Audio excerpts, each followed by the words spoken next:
금강경 오가해 제53회차 서일본입니다. 금강경하고 금강경 오가해는요. 금강경은 일반 이루 형량할 수 없이 많은 분들이 해설을 해놨지 않았어요. 근데 오가해는 역대의 5 큰 조사님들께서 해설한 것을 인용해서 여러분들한테 설명을 드리는 거라 말이죠. 그러니까 훨씬 일반적인 금강경보다 내용이 깊이가 있고 좀 수준이 있는 그런 내용이기도 하지요. 우리가 규봉의 과단 해석에 대해서 살펴보고 있는데요. 규봉의 과단 해석에서 우리가 지난 시간에 법집, 아집에 대해서 살펴봤고요. 또 번뇌장, 소지장에 대해서 살펴봤어요. 자, 지난 시간에 우리가 진신과 응신의 이과를 밝히기 위해서다. 반야를 듣기 이전에는 자, 진신과 응신. 진신은 참된 몸을 얘기하고 마음을 얘기하고 응신은 거기에 상응하는 마음을 나타내는 건데요. 반야를 듣기 이전에는 세상이 오온이다 공하다는 이치를 알기 이전에는 단지 겉으로 보는 색상이 부처님인 줄 알고, 자, 여러분들은 불상이 부처인 줄 알아요. 그지요? 그냥 부처의 인형을, 동상을 만들어 놓은 건데 그게 부처인 줄 알아요. 응신화신이 오직 진법신의 그림자인 줄 알지 못하기 때문에 응신과 화신이다 하는 것은, 자, 우리는 삼신불이다라고 하는 경우에는 법신, 비로자나불, 보신, 응신, 노사나불, 화신, 서가모니불, 이렇게 삼신불이다라고 하는데, 법신만이 참다운 부처이지 응신과 화신은 참다운 부처가 아니다라고 하는 부분에 대해서 반야를 알기 전에는 몰랐는데 반야를 알고 나니까 그것을 알게 됐다. 그래서 바로 오직 진법신의 그림자인 것을, 부처님 진리의 그림자, 부처님도 그렇고 노사나불도 그렇고 바로 그림자인 것을 알지 못하기 때문에 여실히 진신과 응신을 보지 못하므로 이 이과를 밝혀서 앞에 이 인, 즉 복과 해를 증득해 알기 하기 위해서라는 것이다 라고 했어요. 그래서 두 번째로 제2명경종 체증 2 초종자 통론불교 인연위종이라 라고 했어요.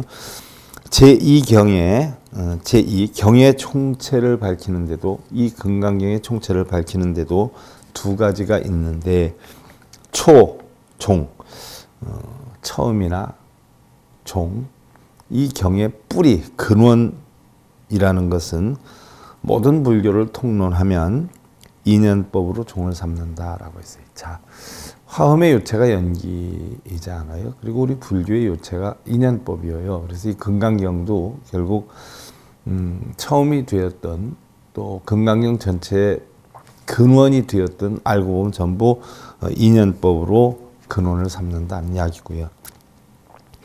별연차경 즉실상반야 관조반야 불일불이 이위기종 이즉 이이지 관조재상 고여금강 능단일체라 그랬어요. 별연차경 즉 실상반야라, 실상반야가 나오고 관조반야가 나와요. 이게 불일불이 하나도 아니고 둘도 아니다라고 했는데, 별도로 이 경에 대해서 붙여서 드러낸다면 실상반야와 관조반야가 불일불이로 근본을 삼게 된다. 하나도 아니고 둘도 아닌 것으로 근본을 삼는데, 그 진리의 모습을 그대로 즉리지지, 진리의 모습을 있는 그대로 이치를 즉리지로서 모든 상을 관조하는 것이니 이는 금강이 능히 일체를 끊는 것과 같다. 금강이 일체를 끊는 것과 같다라고 했는데, 금강이 어떻게 일체를 끊어요? 금강은 우리가 허공이다 또는 본성과 같다 이렇게 비유해서 쓰는 것인데, 그 본성이 일체를 끈다라고 하는 것은 중생성에 끌려다니지 않는다는 이야기죠. 육근이 육경에 부딪혀서 일어나는 그런 마음에 끌려다니지 않는다는 얘기예요. 그러면 우리가 반야의 이치 알기 전에는 본성과 본부처와 또 진신과 응신, 화신이 다 같은 부처인 줄 알았는데 반야에 대해서 이치를 알고 보니까 진신의 응신과 보신은 그림자에 지나지 않았다라고 표현을 했어요. 그럼 여기에서 실상반야가 있고 관조반야가 있는데 그러면 실상반야는 뭐냐? 반야, 오니공한 이치를 하는데 실상으로 알았다는 게 실상반야죠. 그래서 불교의 궁극적 지혜인 반야의 이체. 자, 우리 불교에서는 반야를 실상반야, 관조반야, 문자반야 세 가지로 분류를 해요.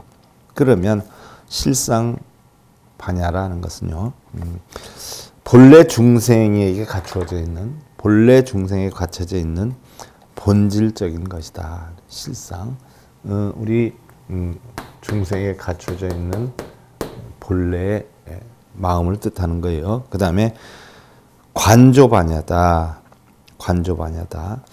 관조반야다 하는 것은 그것을 바르게 관하여서 밝히는 것을 관조반야다. 문자반야다 하는 것은 바로 그 실상에 대해서 문자로 설명하는 것을 문자반야다라고 표현해요. 쉽게 일하면 실상반야는 오온이 공한 이치, 즉 우리의 본성은 본래 공하다는 이치를 그대로 아는 것이고 관조는 그것을 알려고 터득하는 것이고 문자는 그것을 말이나 글로서 설명하는 것이다.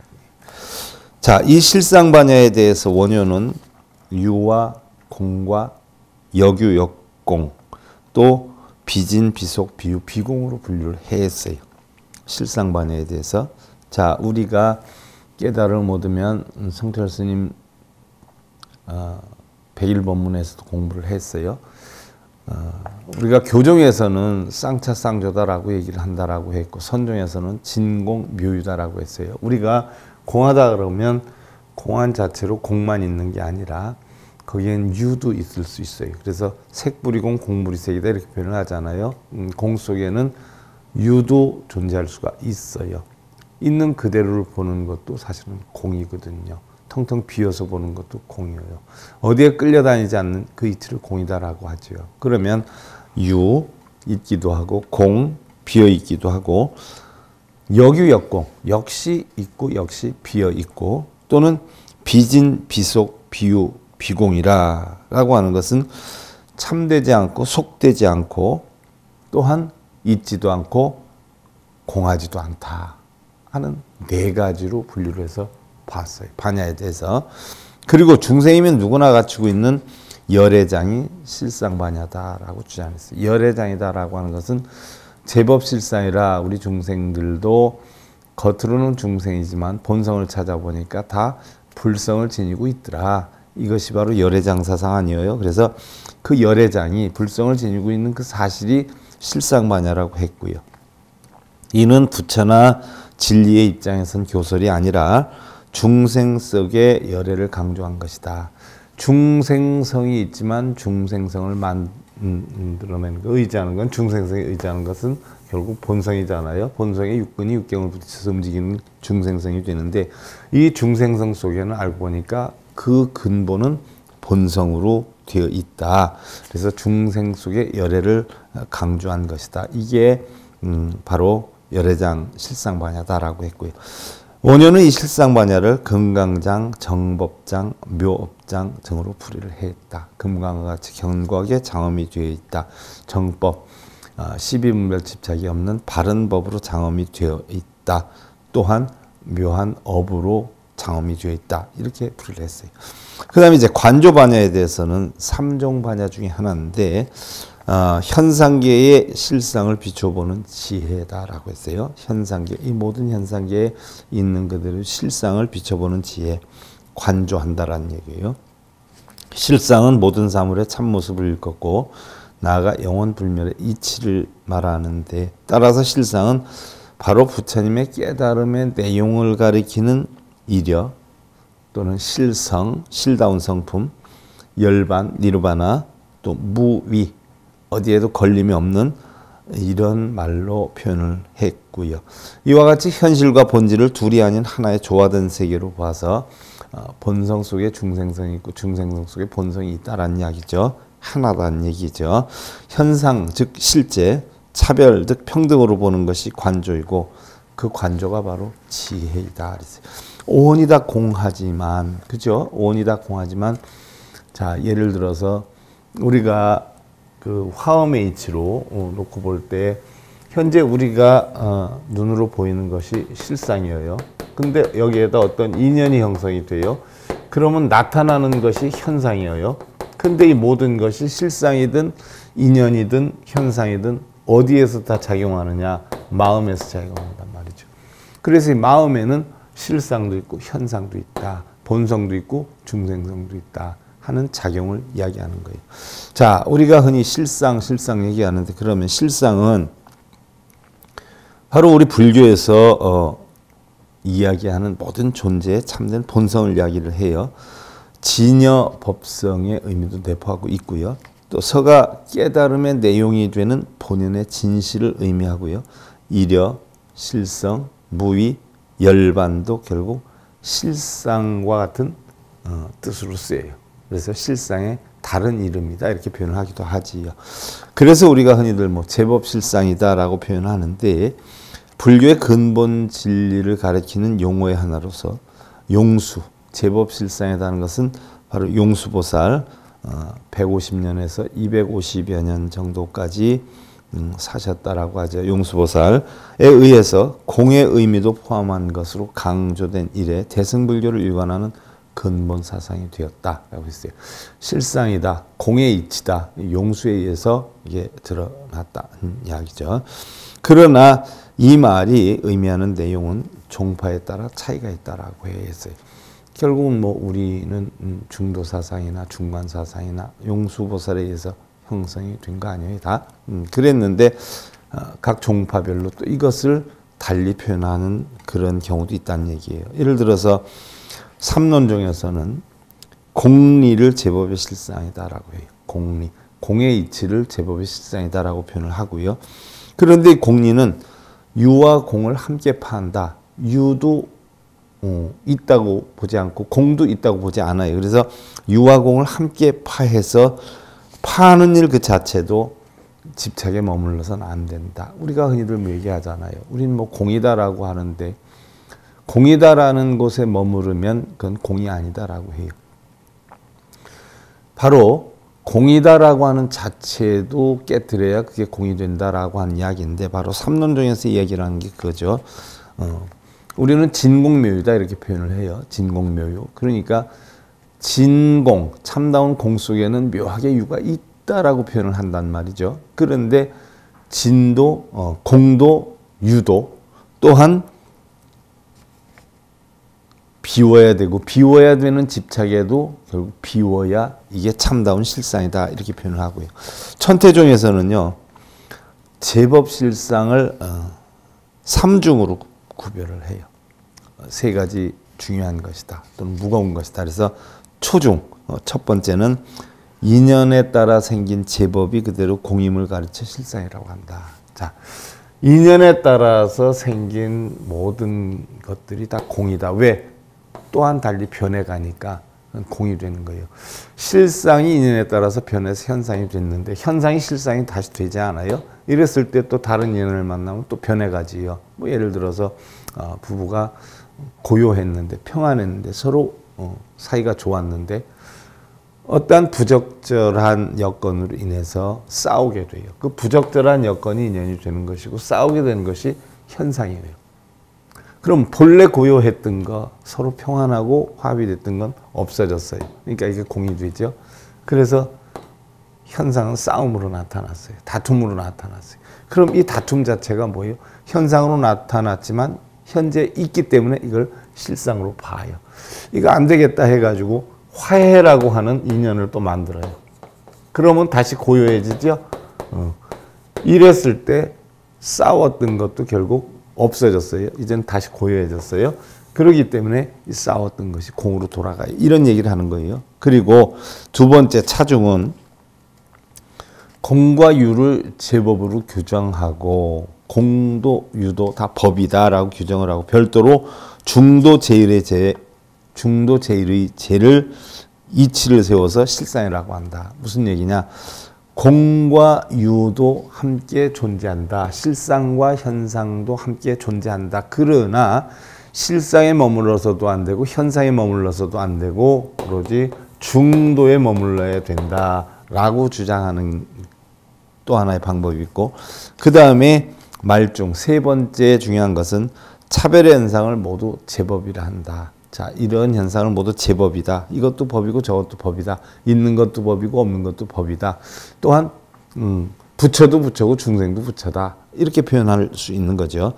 그 제법이 삼재가 원흉이 된 공과 가와 중. 그러니까 세상의 모든 것은 다 공하지 않아요. 공한데 우리는 있다라고 가르침을 주어요. 왜? 공한 것을 깨뜨리기 위해서.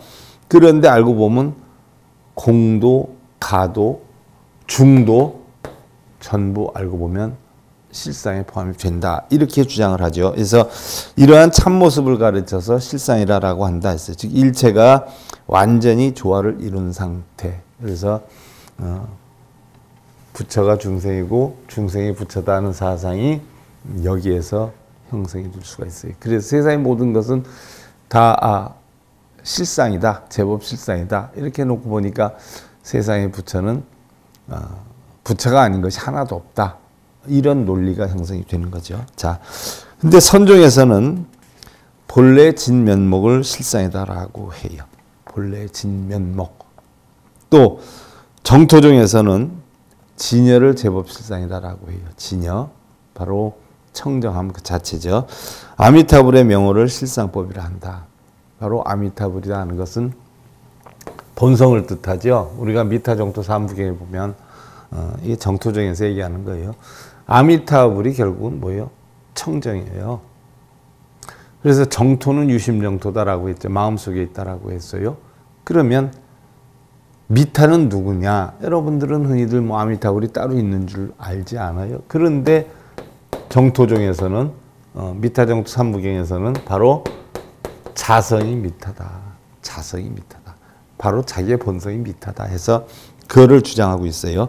자, 이러한 실상은 대승불교의 현실 긍정적 태도를 보여주는 데 공통점이 있다라고 했어요. 그래서 실상이라고 하는 것은 냉정히 살펴보면요. 진도, 공도, 가도, 중도도 우리가 보기에 따라서 다 실상으로 볼 수가 있다는 얘기. 즉 예를 들면 나쁜 마음을 먹는 사람도 사람, 좋은 마음을 먹는 사람도 사람. 다 사람이다는 얘기. 다 실상이다는 이야기죠. 그런데 나쁜 마음을 먹기 이전에 본성을 보면 그 사람도 좋은 사람도 나쁜 사람도 아니었고, 좋은 사람도 좋은 마음을 내기 이전에 본성을 찾아보면 그 사람의 마음도 좋은 것도 나쁜 것도 아니었다. 공한 그 자체였다. 이것을 실상이라고 한다. 이렇게 표현하죠. 자, 그 다음에 이제 문자 반야인데 우리가 3종 반야 가운데 하나죠. 그래서 문자는 능히 반야의 법을 나타내고요. 또 문자의 성은 공적해서 문자의 성품은 본래 해탈에는 반야가 된다. 해탈하는 반야가 된다라고 했어요. 무슨 얘기냐? 말이나 글로써 우리가 해탈을 이르게 하는 법, 이러한 법을 우리는 문자 반야다 한다라고 했어요. 그러니까 즉 예를 들어서 뭐 어떤 부처님 진리의 이치나 요체에 대해서 맹목적으로 세상은 다 공한 거야 하는 것보다 바로 왜 공이고 왜 진이고 왜 가고 왜 중도이냐 하는 논리를 하나하나 설명해서 그 사람의 마음을 해탈시키는 과정에 이르는 이 경지를 갖다 우리가 문자 반야다 이렇게 표현해요. 어차피 우리 부처님 가르침은 다 중도에도 아니에요. 오니 공한 이치를 가리키는 거란 말이죠. 그 이치를 터득시키기 위한 하나의 해설이다 하는 이야기죠. 자, 그리고 이제 즉지질이 시위실상이요 고요금강 결례 난계라 만행지중 일일 부등매차요 고 합지 이위경종이라 그랬어요. 즉 지혜의 이치로 제법의 실상을 체달하는 것이니, 자, 제법이 실상하다는 것은 결국 알고 보니까 뭐예요? 지혜의 이치로 체달하는 것이니, 바로 이것은 마치 금강이 굳고 굳어서 어느 무엇으로 부술 수 없는 것과 같다. 금강이라는 것은 우리 일반적으로 허공이다, 본성이다라고 해서 아무리 우리가 중생성이 형성이 된다라고 해도 본성이 부서지지는 않는단 말이죠. 예를 들어서 날이 흐리거나 뭐 오염이 되거나 한다 하더라도 본래 하늘의 요체는 우리가 없앨 수가 없어요. 그래서 금강이다라고 표현을 하고요. 또 만행 가운데 하나하나 우리가 매하지 않도록 하기 위해서 매, 어둡고 어리석지 않기 위해서 이 두 가지를 합해서 우리는 경의 종을 삼은 것이다. 그래서 바로 반야를 종으로 삼은 것이다 라는 것이고, 두 번째로 이 체자 문자 반야 즉시경체 문자 즉함 성명 구분이요 문자 성공 즉시 반야 무별 문자 지체 고개 항섭 함섭 이무후진이요 통이 교체라 그랬어요. 자, 두 번째 체는 문자 반야이니, 자, 체다라고 하는 것은 우리가 본성을 이야기를 하는 거예요. 체는 문자 반야이니 본성을 얘기하는데 본래 근본을 얘기하지요. 그럼 이 금강경 이 자체는 결국 뭐예요? 문자 반야다. 반야의 이치를 문자로 설명해 놓은 것이다는 이야기예요. 곧 이 경이 그것이다. 이 금강경이 그것이다.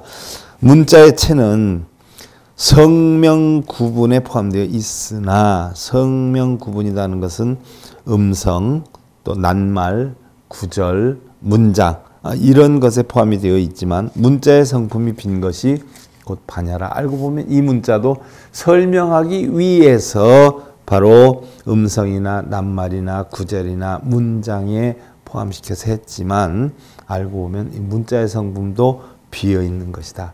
이것이 즉 반야라.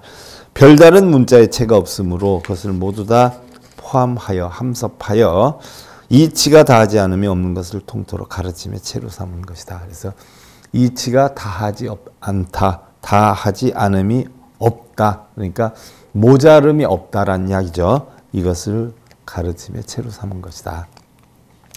제3 분별 처회 중 이초 총명 불설대 부처 회중 이라 있어요.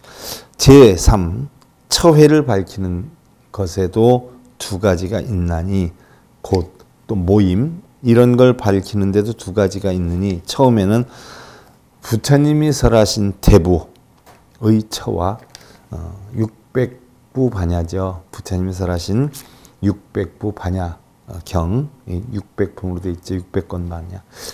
제가 이번에 성철 스님 100일 법문 끝나면 그 600권으로 된 반야경을 여러분들한테 해설을 해드리려고 해요. 자, 그 처와 회를 밝힌 것도 둘이니, 모임을 밝힌 것도 둘이니, 초 600권문 처 16해설 왕사성 취봉산 7회 산중 4회 산정 3회. 그래서 처음으로 600권의 글은, 600권의 반야경의 글은 4처와 16회에 걸쳐서 설하셨나니, 4처 16회 왕사성 취봉산에서 7회와 산중에서 4회 산정상에서 3회이고, 2 급고도권 7회 3 타화천국 만이보장전 1회 4 왕사성 중림원 백로 지측 1회 후 차경 즉제2처 제9회 제577권이라 그랬어요. 이 급고도권에서 7회, 또 3 타화자재천궁의 만이보장천에서 1회 4 왕사성 중림원 백로 연목가에서 1회다. 다음에 이 경은, 이 금강경은 제2처 9회이니 바로 600품 반야에 바로 금강경은 제577권에 해당이 된다. 제가 간혹 강의할 때 477품이다, 477권이다 이렇게 많이 했는데 제가 착각했네요. 577권에 해당이 돼요. 그러니까 600품 반야 가운데, 600권 반야 가운데 577번째 권에 있는 것이 이 금강경이라는 이야기예요. 자, 후 별명 전역 차경 시주 전후 유격 1 후진나습 2 후이 보리유지 겸역 천진론 3권 3 진조진제 경역 금강선론 급본 기사권이라 그랬어요. 자, 후에 이 경은 번역한 때와 사람을 밝힘이니 전후에 6분이 있다라고 했어요. 첫 번째로 후진의 구마라스비요, 두 번째로 후위의 보리유지요, 천진론 3권과 같이 번역을 했고, 또 3, 진조의 진제는 금강선론과 본기 4권을 같이 번역을 했고 라고 했어요. 자, 이 금강 반야경도 이루 형용할 수 없이 많은 분들이 번역을 해서 합쳐 놓은 거죠. 자, 그럼 보리유지다. 보리유지가 번역을 했다라고 했어요. 그러면 보리유지는 중국 남북조 시대의 역경승이죠. 남인도 출생이고요. 산스크리트 부티류지의 음사로 보리유지 등으로도 쓰는데 도희로 의역한다. 도희. 508년 중국 러양에 돌아가서 북이 선무제 후원으로 해서 영령사에서 700명의 범승들과 역경에 종사했다. 역경승이 번역했던 승이에요. 경전을 십지경론 12권을 비롯해서 입능가경 10권, 일명 위역, 유식론, 금강반야경론, 법화경론, 무량수경론 등 약 53부 111권을 역출했다라고 했어요. 제자의 도총이 있는데 보리유지 도총의 계통을 지론종, 북도파라라고 하고요. 또한 담난에게 관무량수경을 내주고 무량수경론을 번역한 데서 정토교의 숭앙을 받고 있다. 무량수경론 정토에 해당이 되죠. 또 불교 사상사에서는 이름교를 제창해서 성교는 모두 이름, 일미, 이루라고 주장했다. 부처님의 성스러운 가르침은 전부 한 소리요, 한 맛이요, 한 진리다라고 주장을 했어요. 당나라에 입국한 보리유지와는 다른 사람이다. 그래서 당나라에 입국한 보리유지와는 다른 사람이라는 얘기예요.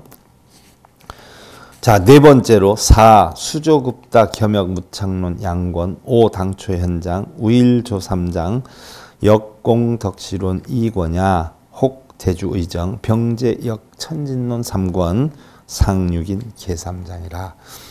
자, 네 번째로 수조의 급다는 무창론 2권을 같이 번역을 했고, 또 5. 당초의 현장과 1조 3장은 공덕시론 2권을 번역하고, 6. 대주의 의정은 천진론 3권을 아울러 다시 번역하니 위에 6분들은 모두 삼장법사이시다.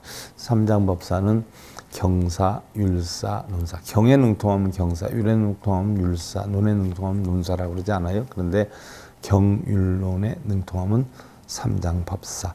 경율론에 어느 정도 알면 삼장교수사, 그걸 능통하면 삼장법사 이렇게 표현을 하지요.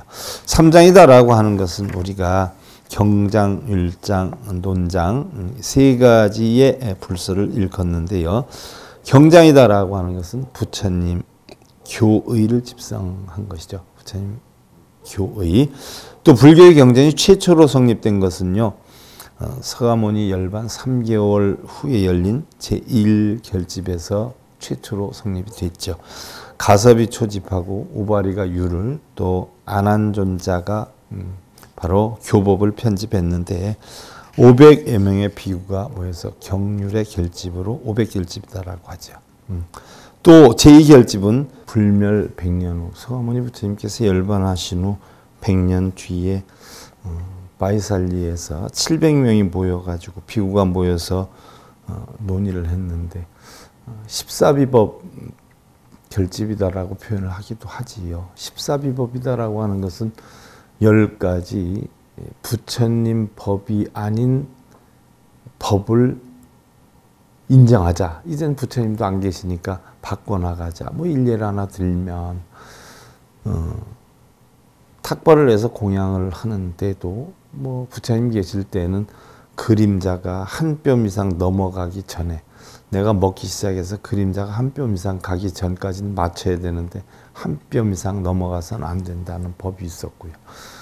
또 뭐 한 자리에서 먹어야지, 한 자리에서 먹고 모자르다 해서 뭐 다른 데 가서 또 다리 많이 얻어온 사람한테 얻어 먹는다거나 또 다시 탁발을 해서 먹는다거나 이런 게 있어서는 아니 되고, 그 당시에 이제 불을 축적했던, 지금은 뭐 재물이나 뭐 이런 걸 불을 축적했지만 그 당시에는 소금이 굉장히 비쌌기 때문에 소금을 비축하거나, 향이 엄청 비쌌어요. 그래서 향을 비축하거나, 자, 시주를 받아도 현물을 받아도 되게끔 한다거나, 아니면 그 향이나 소금 같은 것은 비축을 할 수 있게 좀 하자거나, 뭐 이런 10가지 부처님 계실 때는 안 됐던 법을 주장하면서 이제는 부처님도 안 계시고 하니까 변형해 나가자 해서 10가지 바르지 않은 법을 주장을 해요. 이게 이제 사실은 우리 불교가 갈라지게 된 근본 동기가 되는데, 자, 700 비구가 모여서 했는데, 사실은 이 비구들은 전부 그런 것을 부처님 법대로 우리는 해나가야 된다라고 주장을 했지만, 일부에서는 이제 변형을 해나가자 이렇게 표현을 해요. 그래서 그건 아니 된다. 원래 부처님 법대로 해야지. 부처님이 계시든 안 계시든 불법은 불법 아니냐, 바른 법으로 해야 된다라고 하니까 그게 이제 반론을 피지요. 근데 그 세력들이 더 많았어요. 지금도 냉정히 보면 여러분들 부처님 법에 의하면 기도하고 빌고 천도제하고 독경사경하는 게 없잖아요. 근데 그거 하는 사람이 훨씬 많잖아요. 왜 그래요? 탐욕심 때문에 그렇잖아요. 승려의 탐욕심, 불자들의 탐욕심, 그런 걸 더 선호한단 말이에요. 그때도 그랬어요. 그러다 보니까 그런 쪽으로 우리도 움직여 나가자 하는 무리들이 모여가지고 일어난 운동이 대승불교 운동이에요. 사실 냉정히 보면요, 부처님 법대로 행해온 그 숫자가 적기 때문에 소승이 된 거고요. 부처님 법을 위반했던 이런 무리들이 많아지다 보니까 그게 이제 대승불교가 됐어요. 말로는 뭐 대승하면 대단한 것 같지만 부처님 법이 아닌 법을 위주로 한 그런 모임이 대승불교가 됐던 것이에요. 그랬다 나중에 이제 그게 이제 중도사상으로 변화가 되긴 했지만, 이런 것들이 700결집에서 이루어졌어요. 그래서 바로 부파 불교의 근원이 되었던 결집이죠. 그 다음에 세 번째 결집은 부처님 돌아가셔서 200년 후에, 약 217년 후에 아쇼카 왕이 전 인도를 통일했을 때, 아쇼카 왕 18년에 이루어졌죠. 그래서 천인결집이라고 하는데 천비구가 모였어요. 이때 비로소 최초로 경율론 3장이 이루어지고 이제 문자화가, 그 당시에 문자화가 되기 시작한 거죠. 그 다음에 4결집은 2세기 무렵에 카니슈카 왕 아래에 파르시바 바수미트라를 중심으로 해서 3장을 결집했고요. 자, 그 다음에 이제 율장이다라고 하는 것은 부처가 제정한 출가 수행자가 지켜야 할 교단 생활의 규칙이죠. 계본, 건도부, 경분별, 부수로 이루어지고요. 율장이 최초로 성립된 것이 이제 서가모니 부처님 열반 직후 제1결집 때의 일이고요. 이때 결집된 율이 그 점차 정리 조직되어서 오늘에 전해진 율장이 되었고요. 다음이 이제 논장이, 제자들이 경장과 율장에 대한 연구를 해서 경서를 조직화하고 또 대개화한 논의를 설하는 것이지요. 그래서 아비달마장, 아비담장이다라고도 하는데, 초기의 것으로는 빨려의 칠론서, 뭐 한역의 육종론, 또 발지론, 이런 것들을 우리가 들 수가 있죠. 그리고 불교의 각 부파는요, 각각 고유의 3장을 가지고 있었는데, 현재 가장 안전된 완전한 형태로 남아있는 것은요, 스리랑카의 상좌부, 테라바다의 빨려 3장이에요. 그래서 테라바다를 위주로 하는 남방불교를 가보면요, 아직도 굉장히 철두철미해요. 그래서 우리나라에 이런 대승불교적인 근황이 그렇게 많지 않아요. 소승불교 쪽으로 테라바다 교학 위주로 많이 이루어지고 있어요. 또 3장에 통용한 학승을 삼장법사다라고 하죠. 현장 스님 삼장 법사를 뜻하는 말이기도 하고요. 이때서부터 삼쟁이라는 용어가 많이 나왔죠. 자, 오늘은 여기까지 하고요. 금강경 5가의 제 53회차 서길봉이었습니다. 자, 감사드립니다.